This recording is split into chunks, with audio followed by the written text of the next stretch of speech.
उस चीज के लिए डिबेट थी इस बात पे कि भगवान क्यों कहो भाई। भगवान इसीलिए भगवान वाले काम जो करे, जनता को बचाने वाला भगवान होता है, मारने वाला भगवान नहीं होता है। अरे राम ना मारे काऊ खो पापी ना होवे राम, वो आपों से मर जाते हैं जो करें जो खोटे काम करने वाले आप मर जाएंगे।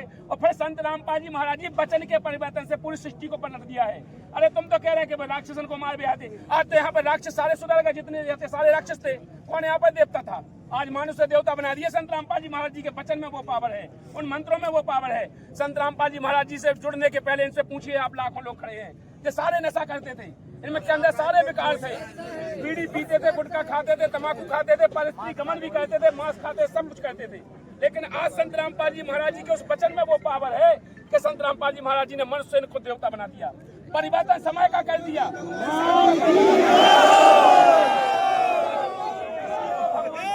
वचन से पूरी सृष्टि का ब्रह्मांड का परिवर्तन कर दे। संत वचन पलटे नहीं, पलट जाए ब्रह्मांड। ऐसा है। खबर फास्ट न्यूज चैनल पहुंचा है श्री हरियाणा में।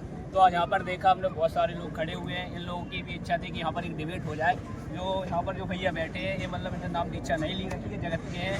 और इधर जो बैठे हैं, जो संत रामपाल जी महाराज के जो अनुयायी हैं, उधर बैठे हुए हैं। तो आज बहुत सारे लोगों के सवाल जवाब आते हैं फेसबुक इंस्टाग्राम पे कि भाई एक डिबेट हमको भी दिखाओ संत रामपाल जी महाराज की। तो आओ दर्शकों बने रहिए अंत तक, देखते हैं यहाँ क्या डिस्कस करते हैं। जी नमस्कार सर, क्या नाम है आपका? मेरा नाम है सुरेंद्र मलिक। जी कहाँ से? अध्यक्ष भारतीय किसान यूनियन पानीपत से हो। तो आप यहाँ जो संत रामपाल जी महाराज जी के समागम में आए थे, तो यहाँ पर कैसा लगा? अच्छा लगा भाई।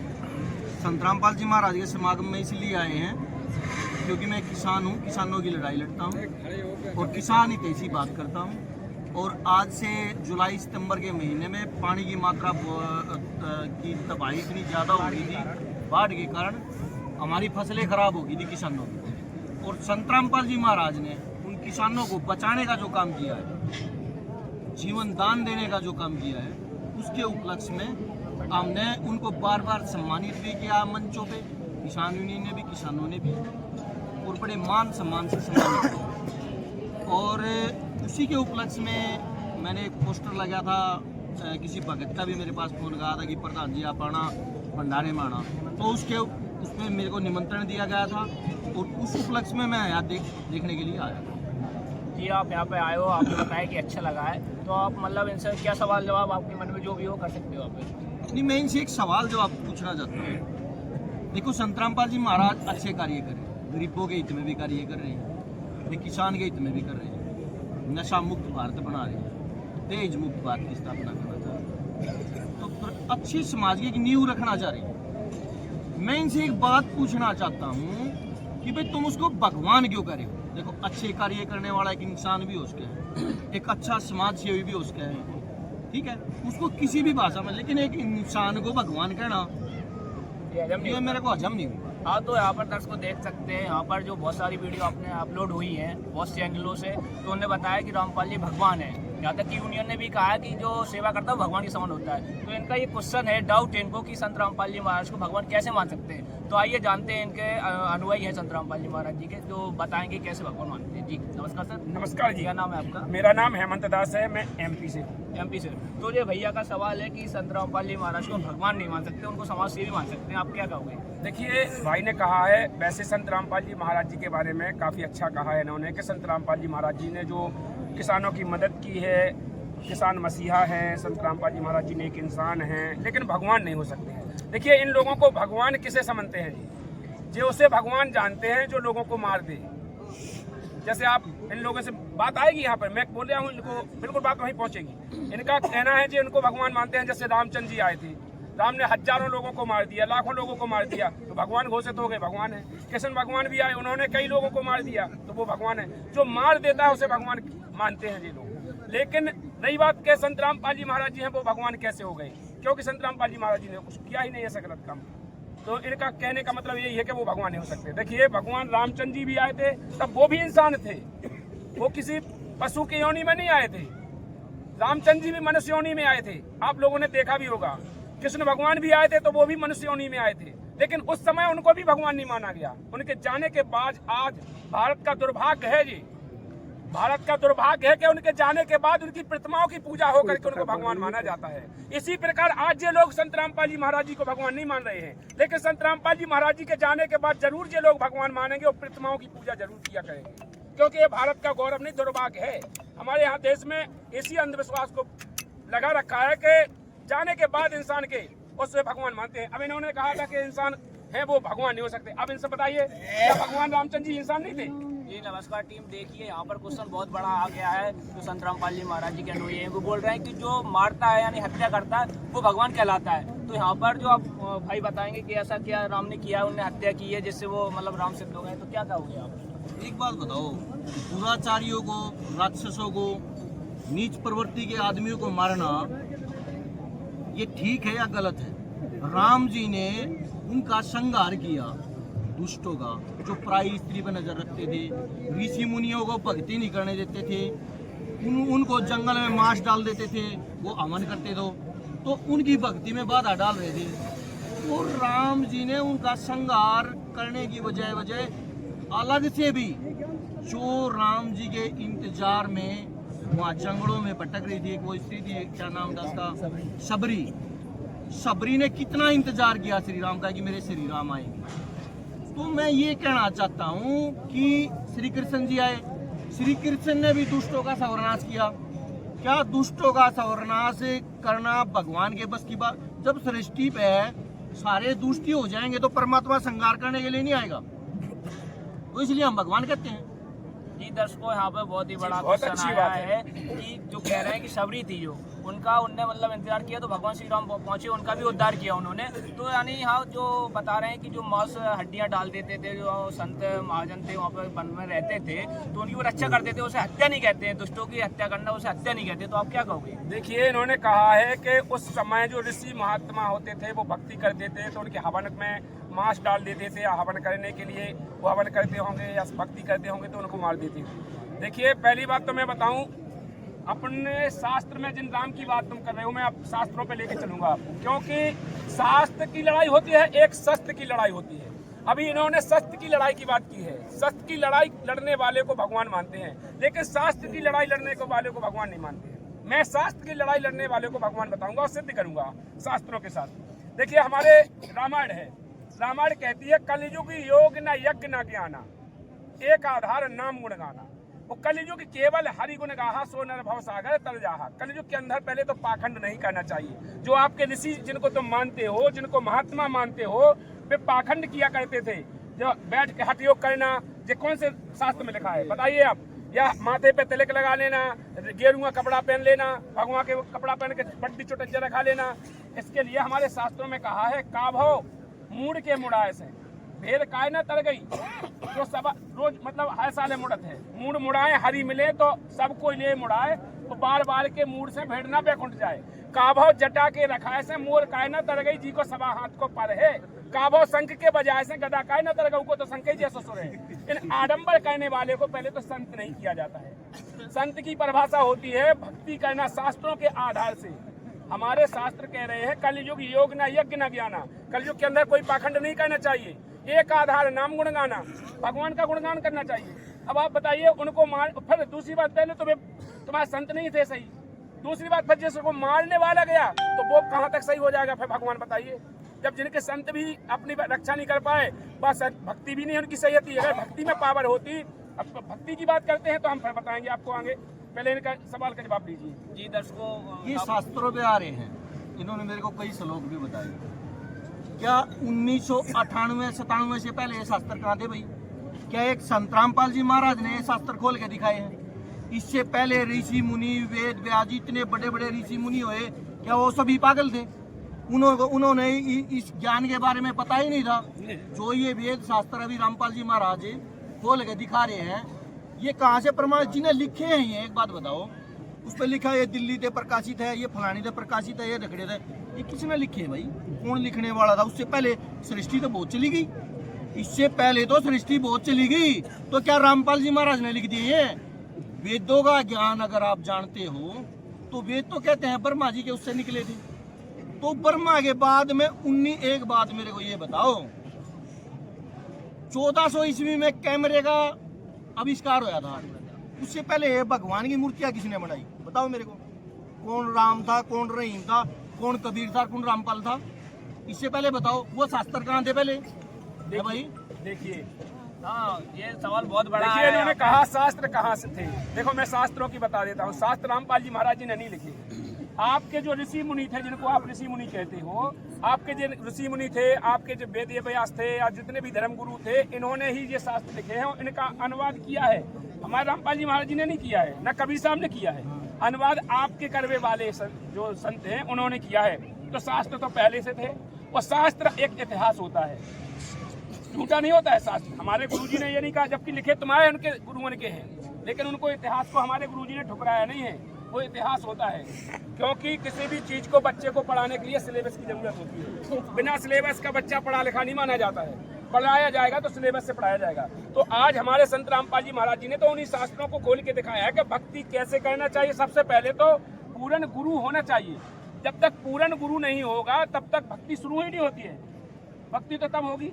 जहाँ पूर्ण गुरु की बात आ गई है तो जानते हैं भैया तो क्या कहेंगे। एक बात बताओ, आप पूर्ण गुरु की बात कर रहे हैं, मैं ये कह रहा हूँ 1997 के बाद ही संत रामपाल जी महाराज ने सत्संग करने शुरू किए। उससे पहले क्या आज तक कोई पूर्ण गुरु नहीं होया? जिन्होंने ये वेद व्यास जी ने ये रचयिता करी, उन्होंने ये लिखे वेद पुराण शास्त्र सभी चीजें लिखी, क्या उन इतने बड़े बड़े संतों को इस चीज के बारे में ज्ञान नहीं था जो संत रामपाल जी महाराज बता रहे हैं? जी, क्या उनको ज्ञान नहीं था? जी बिल्कुल नहीं था। आपने कहा है उन्हें ज्ञान नहीं था, तो बिल्कुल नहीं था। क्यों नहीं था? कि संत रामपाल जी महाराज जी ने जो दिखाया है, उन्हीं शास्त्रों को खोल के दिखाया है। आज तक इन्होंने क्यों नहीं बताया है?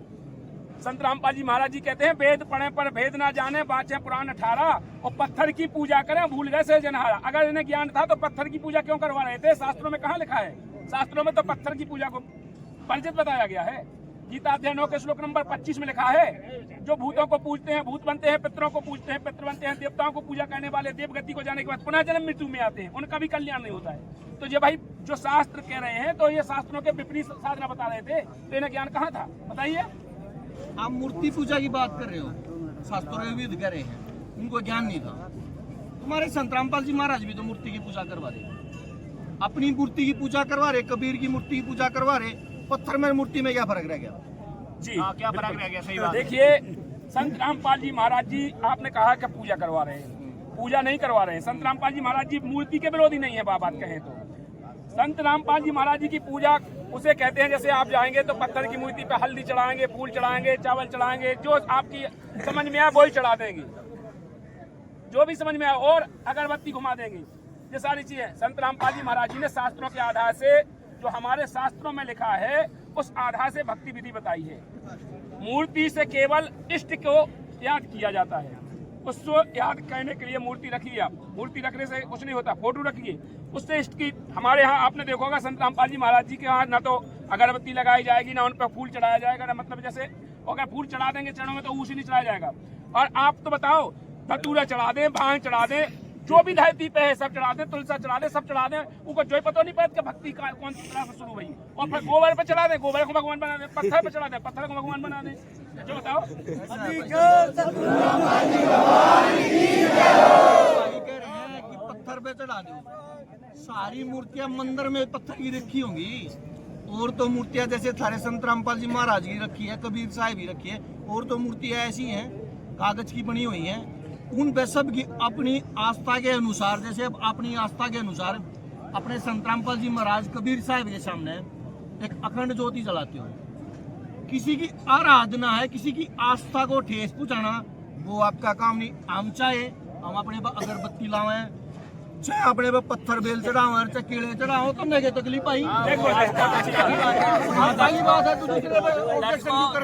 पर बहुत ही बड़ी बात आ गई है कि अपनी आस्था की बात है, हम भले पत्थर को पूजे या गोबर को पूजे, तो आप क्या कहना चाहोगे? देखिए, अपने आस्था से कुछ नहीं होगा। हमारे शास्त्रों की बात चली थी तो शास्त्रों से होगा। मैं आपको प्रमाण देता हूँ, गीता जी को उठा करके देख लेना, अपने गुरुओं से पूछ लेना। गीता अध्याय 16 के श्लोक नंबर 23 में लिखा हुआ है, जो आप कह रहे हैं हम अपनी आस्था से, अपने मर्जी से। गीता अध्याय 16 के श्लोक नंबर 23 में लिखा है कि जो पुरुष शास्त्र विधि को त्याग कर अपनी इच्छा से मनमाना आचरण करता है, ना तो उनका मोक्ष होता है, न गति होती, न किसी प्रकार की सिद्धि होती है। इसलिए अर्जुन तेरे लिए कर्तव्य और अकर्तव्य की व्यवस्था में शास्त्र ही प्रमाण है। शास्त्रों के आधार से भक्ति कहना पड़ेगी, और वो भी शास्त्रों के आधार से भक्ति बताने वाला गुरु होगा, पूर्ण गुरु, जो गीता अध्याय 4 के श्लोक नंबर 34 में लिखा हुआ है। गीता अध्याय 4 के श्लोक नंबर 34 में कहा गया है, हे अर्जुन उस तत्वदर्शी संत की शरण में जा, सरलता पूर्वक दंडवत प्रणाम कर। जो आप कह रहे हैं ना, प्रणाम लिखा है, आप उठा के देख लेना, केवल उसके लिया है, उस तत्वदर्शी संत को, बाकी किसी को प्रणाम नहीं लिखा है। गीता जी कह रही, हे अर्जुन उस तत्वदर्शी संत को प्रणाम कर, कपट भाव छोड़ करके, सरलता पूर्वक नम्र भाव से, फिर उससे तू ज्ञान उपदेश ले, उससे तेरा कल्याण होगा, वो तुझे बताएगा, वो होगा तत्वदर्शी संत।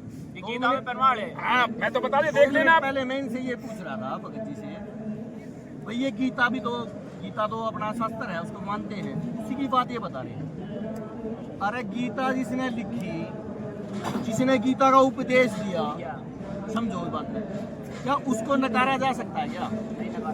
श्री कृष्ण जी ने गीता का उपदेश दिया, सभी मानते हैं, आप भी मानते हो, मैं भी मानता हूँ, उसके आप ना मानते हो, तो गीता का उपदेश क्या कृष्ण जी भगवान नहीं थे क्या? कृष्ण जी ने गीता का उपदेश दिया क्या? वो निराधार था क्या? उससे पहले जो संत हुए, वेद व्यास जी और भी जो भी हुए, ब्रह्मा जी की कुंडली से वो आया था, जब सागर मंथन हुआ था, जब वेद निकले, ये लिख रहे थे, वेद निकले थे, और एक वेद वो कहता 4, मैंने भी सुना है, 4 वेतन में ना मिलूं मैं, जिसको मैं ढूंढते आप, वो इतना सुना है हमने तारे गुरु जी से, ठीक है।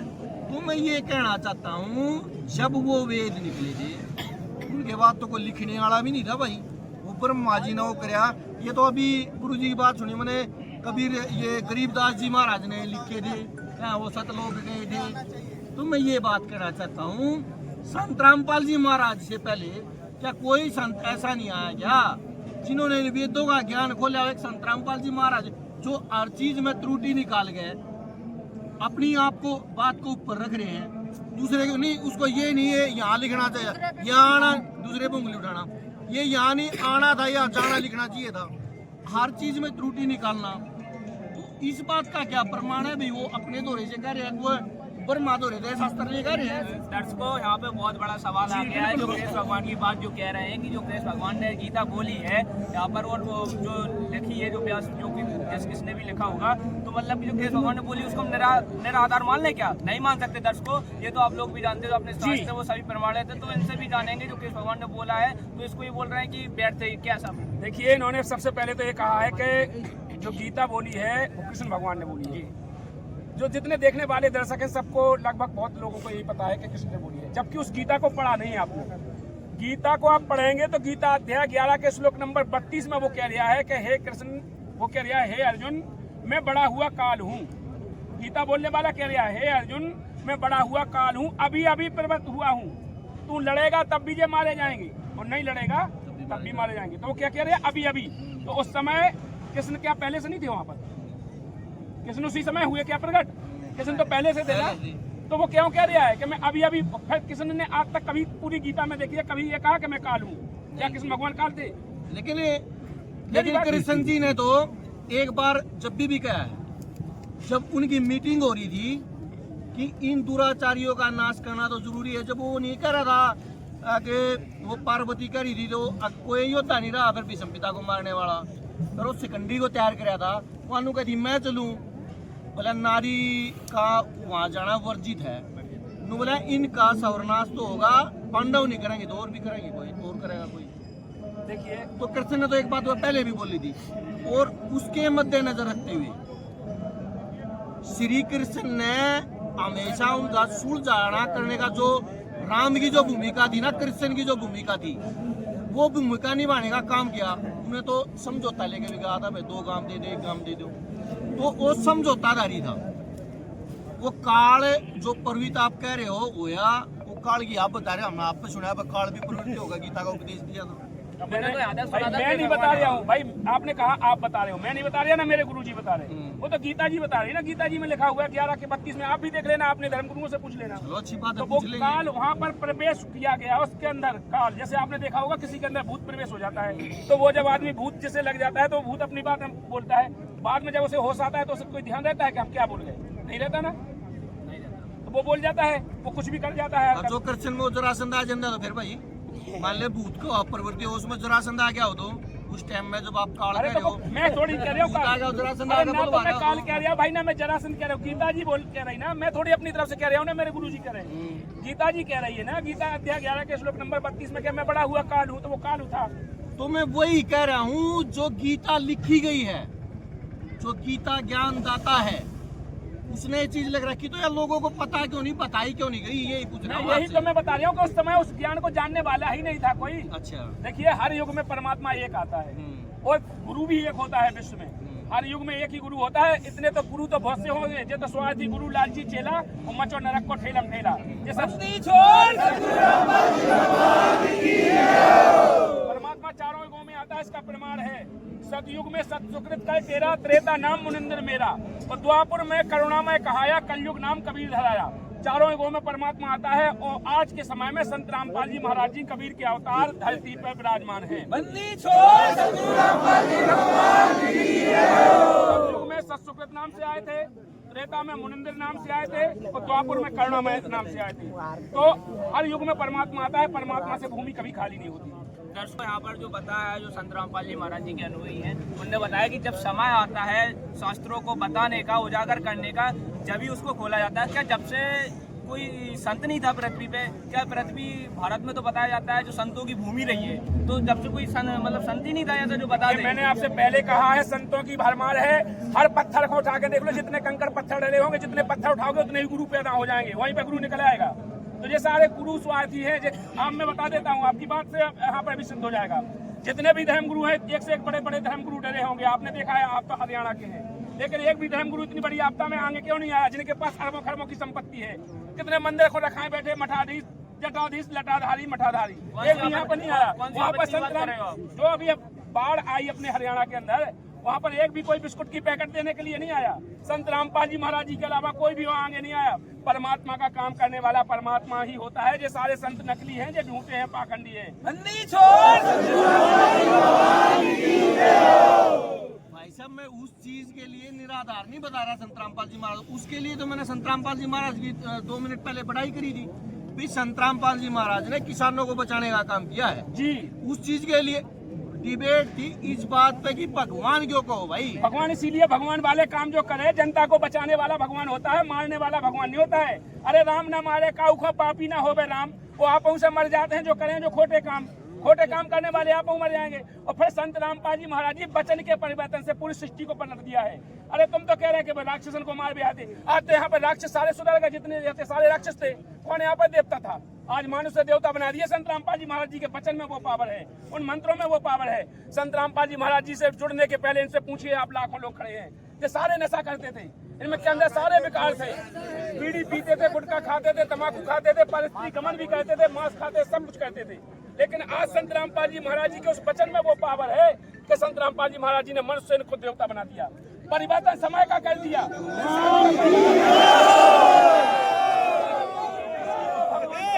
वचन से पूरी सृष्टि का ब्रह्मांड का परिवर्तन कर दे। संत वचन पलटे नहीं, पलट जाए ब्रह्मांड। ऐसा है सत्य वचन पलटे नहीं, पलट जाए संसार। मेरी बात अच्छी है, सारी चीजों का आपने प्रमाण दे दिया, मैं सहमत हूँ उस बात पे। रही दूसरी बात में अच्छे काम कर रहा, लेकिन संत और भी है, संत तो बधेरे हैं, क्या वो गलत शिक्षा देते हैं? रही दूसरी बात, सुनो, आपके गुरुजी शास्त्रों से प्रमाणित ज्ञान देते हैं, ये भी बात आपकी सच्ची है। मेरा आपसे एक ही सवाल है, दूसरा सवाल मैं करता ही नहीं भाई। जो